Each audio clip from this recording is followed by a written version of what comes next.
ये है Easter island, बिल्कुल वीरान, बिल्कुल तन्हा और सबसे ज्यादा खौफनाक नजर आने वाला एक छोटा सा आइलैंड जो चिली के साहिल से जमीन से सैकड़ों किलोमीटर दूर समंदर के बिल्कुल बीचों बीच इस जगह पर बना हुआ है। ये आइलैंड 63 स्क्वायर माइल्स पर फैला हुआ है। दुनिया की नजरों से छुपा हुआ एक ऐसा आइलैंड जिसे 1722 से पहले कोई भी नहीं जानता था। लेकिन जब इस आइलैंड को पहली दफा देखा गया तो यहाँ हजारों की तादाद में पत्थरों से तराशे हुए कई सारे स्टैचू खड़े दिखाई दिए, जिन्हें देखकर ऐसा लगता था कि शायद किसी दौर में लोगों ने इन्हें किसी खास मकसद के लिए बनाया था। आखिर कैसे पैसिफिक ओशन के इस छोटे से आइलैंड पर एक नहीं, दो नहीं, बल्कि पूरे 1000 से भी ज्यादा बड़े बड़े स्टैचू इस आइलैंड के चारों तरफ खड़े किए गए। और आखिर इतने सारे बुतों को बनाने का मकसद क्या था, और आखिर तब ऐसा क्या हुआ था कि यहाँ रहने वाले सभी लोग कुछ बुतों को अधूरा छोड़कर ही यहाँ से चले गए थे। इस कहानी की शुरुआत होती है 1722 में,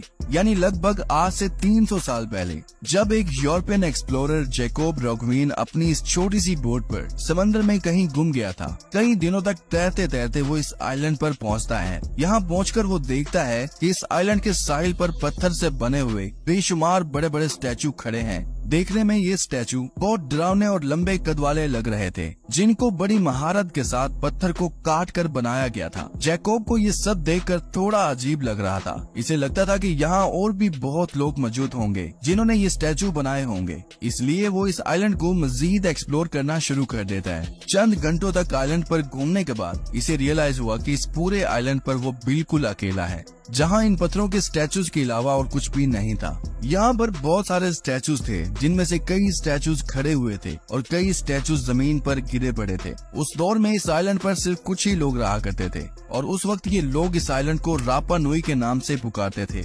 ये आइलैंड उस वक्त हजारों लोगों का घर हुआ करता था, लेकिन इन स्टैचूज को किसने, क्यों और कब बनाया, ये वो लोग भी नहीं जानते थे। उसके बाद ये आइलैंड एक बहुत बड़ा मिस्टीरियस पॉइंट बन चुका था, जिसका राज जानने के लिए दुनिया भर से बहुत सारे आर्कियोलॉजिस्ट और एक्सपर्ट्स का यहाँ आने का सिलसिला शुरू हो गया। दुनिया भर से कुछ लोग इस मिस्टीरियस आइलैंड को देखने आते थे। कई लोग इन स्टैचू के पीछे मौजूद राज से पर्दा उठाने के लिए आते थे। ईस्टर आइलैंड समंदर में इतना वीरान है कि इसका सबसे करीबी आइलैंड 2075 किलोमीटर दूर है और यहाँ इंसान नहीं बसते। 500 लोगों की आबादी वाला इसका करीबी आइलैंड यहाँ से तकरीबन 2600 किलोमीटर दूर है, जो मैंगरीवा के नाम से जाना जाता है।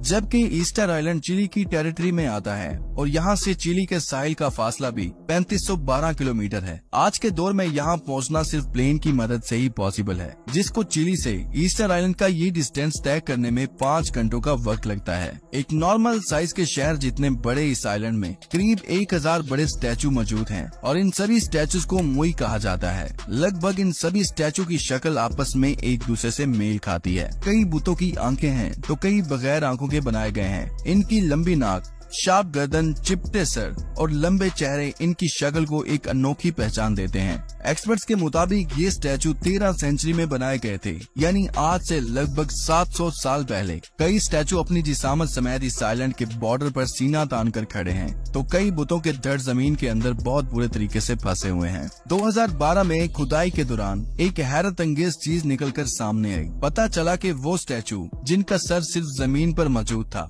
उनका बाकी धड़ भी जमीन के अंदर दफन था। इन सभी स्टैचूज में से इस स्टैचू की हाइट 33 फीट थी, यानी लगभग इसकी हाइट आज के पैसेंजर बस जितनी थी, जबकि इसका वजन लगभग 90,000 केजी था, जिसको उठाना तो दूर की बात, हिलाने के लिए भी 500 से ज्यादा लोगों की जरूरत पड़ सकती है। और सबसे हैरान कर देने वाली चीज वो थी जब एक स्टैचू एक पहाड़ पर ही अनकम्प्लीट छोड़ दिया गया था। एक्सपर्ट की कैलकुलेशन के हिसाब से इसकी हाइट 70 फीट है, जबकि कंप्लीट होने के बाद इसका वजन लगभग 300 टन तक पहुंच जाना था। पत्थरों को तराश कर स्टैचू बनाना और फिर इतने सारे स्टैचूज को आइलैंड के डिफरेंट पॉइंट पर लाकर खड़ा करना, ये एक ऐसा टास्क लगता है जिसको आज के दौर में भी पूरा करना शायद मुमकिन नहीं होगा। कई सालों तक ये माना जाता रहा कि ये काम स्पेस से आने वाले एलियन ने किया है, लेकिन मॉडर्न रिसर्च से ये थ्योरी बिल्कुल गलत साबित हुई। क्योंकि साइंटिस्ट और आर्कियोलॉजिस्ट को इस मिस्ट्री को सॉल्व करने के लिए कई सारे ऐसे एविडेंस मिल चुके थे, जिससे ये बात जाहिर होती थी कि ये स्टैचू सैकड़ों साल पहले इसी आइलैंड पर मौजूद इसी वॉल्केनो से निकलने वाले स्टोन से बनाए गए थे। यानी ये काम यहीं इसी आइलैंड पर रहकर किया गया था। इन पत्थरों पर एक्सपेरिमेंट के लिए जब इन स्टैचू जैसी एक आंख को पत्थर पर बनाने की कोशिश की गई, तो सिर्फ इतने से काम में पूरे 3 दिनों का वक्त लग गया था। ये काम एक पुराने टूल के जरिए किया गया, जिसे पुराने वक्तों में लोग पत्थर तराशने के लिए इस्तेमाल करते थे। एक्सपर्ट्स का मानना है कि फुल साइज के इन स्टैचूज को बनाने में लगभग 12 मजदूरों की टीम बनाई जाती थी, जिनको ऐसा एक स्टैचू बनाने में लगभग 1 साल का वक्त लग जाता था। यहाँ पर इन अनकम्प्लीट स्टैचूज को देखकर ये अंदाजा लगाया गया कि बड़े बड़े पत्थरों को जमीन पर पड़े पड़े उसको बुतों की शक्ल में तराशा जाता था, और जब ये काम कंप्लीट हो जाता था उसको पत्थरों से अलग कर लिया जाता था।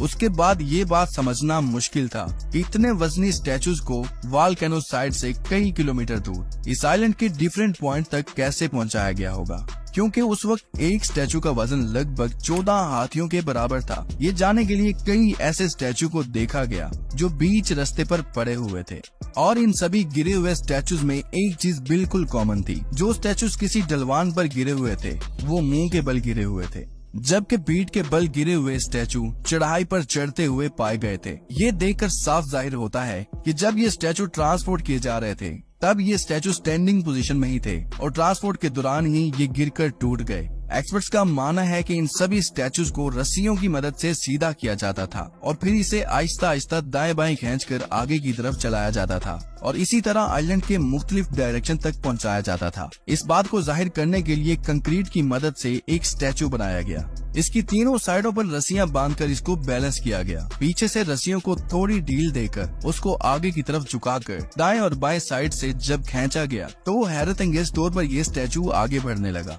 इसी टेक्निक से इस स्टैचू को 50 फीट के फासले तक चलाया गया, जिससे ये बात भी जाहिर हो गई कि ईस्टर आइलैंड पर रहने वाले उस वक्त के लोग इन स्टैचूज को इस टेक्निक बेस पर मूव किया करते थे। लेकिन एक आखिरी मिस्ट्री थी जिसको जानना बहुत जरूरी था। आखिर वो लोग कौन थे जिन्होंने 1000 स्टैचू बनाए, और यहाँ तब आखिर ऐसा क्या हुआ था कि ये लोग अनकम्प्लीट स्टैचू ही छोड़कर चले गए। एक स्टडी में बताया गया कि रापा नुई के इस आइलैंड पर किसी दौर में 1750 लोग रहा करते थे।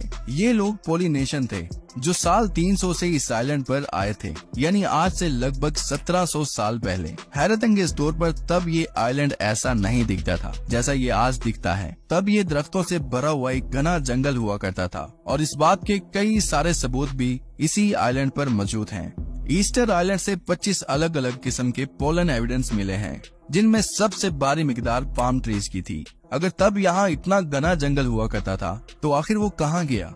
रिसर्चर्स का मानना है कि उन 1700 सालों में यहाँ बहुत बड़े पैमाने पर डिफोरेस्टेशन की गई थी। ऐसा समझा जा रहा है कि पाम ट्रीज का ये जंगल यहाँ आने वाले लोगों में से किसी के काम का नहीं था, क्योंकि वो लोग फार्मर्स थे। उनको एक ऐसी जमीन चाहिए थी जहाँ पर वो खेती बाड़ी करके अपने जिंदा रहने के लिए अनाज पैदा कर सकें, और जहाँ उनको ऐसे भारी स्टैचूज को मूव करने में बिल्कुल आसानी हो सके। इस वजह से शायद उन्होंने अपने हाथों से इस जंगल को खत्म किया था। बड़े पैमाने पर डिफोरेस्टेशन करने से वहाँ के माहौल का पूरा इकोसिस्टम खराब हो गया था। शुरुआत में तो ऐसा कुछ भी फील नहीं हुआ, लेकिन वक्त के साथ साथ यहाँ की जमीन बिल्कुल बंजर हो गई थी, जिसकी वजह से आइलैंड पर रहने वाले लोगों के लिए खाना बहुत कम पड़ने लगा, और फिर यहाँ से लोग आपस में लड़ पड़े। आइलैंड से कई इंसानी हड्डियां भी मिली हैं, जिन पर शदीद चोटों के निशान पाए गए हैं। ये इस बात का सबूत है कि इस छोटे से आइलैंड पर एक बहुत बड़ी वार हुई थी, जिसमें ज्यादातर खवातीन को निशाना बनाया गया था। इस आइलैंड पर खवातीन की तादाद कम बढ़ने की वजह से यहाँ की पॉपुलेशन आहिस्ता आहिस्ता डाउन होती चली गई, और आखिरकार एक वक्त ऐसा आया कि बच जाने वाले लोग यहाँ से हमेशा हमेशा अपना सब कुछ छोड़कर ये आइलैंड हमेशा के लिए वीरान कर गए। आज ये आइलैंड एक बहुत बड़ा टूरिस्ट अट्रैक्शन बन चुका है, जहाँ पर इन जायंट स्टोन्स को देखकर अपनी आंखों पर यकीन नहीं होता।